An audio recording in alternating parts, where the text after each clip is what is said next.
Hi guys, আজকে হচ্ছে ভাইফোঁটা।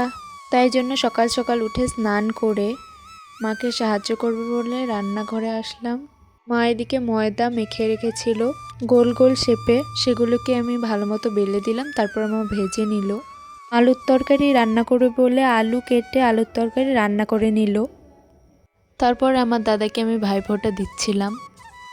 তো আমি সবার ফার্স্টে সকালবেলা কুয়াশার জল ঘাসের থেকে তুলে এনেছিল মা, সেই জল দিয়ে দাদার কপালটা ভালো করে মুছে দিয়ে তারপর আমি ফোঁটা দিয়ে দিলাম। তো আমি মন্ত্রটা মুখস্থ করে নিচ্ছিলাম, কারণ আমি ভুলে যাচ্ছিলাম বারবার। তারপরে মুখস্থ করে ফোঁটাটা দিয়ে দিলাম। তারপরে আমি আমার দাদাকে ধান দুব্বা দিয়ে আশীর্বাদ করে তারপরে আমি দাদাকে খাবার দিয়ে দিলাম। আমরা তো এইভাবেই ভাইফোঁটা দিই। আজকে মামা মামি আর বুনুও এসেছিল।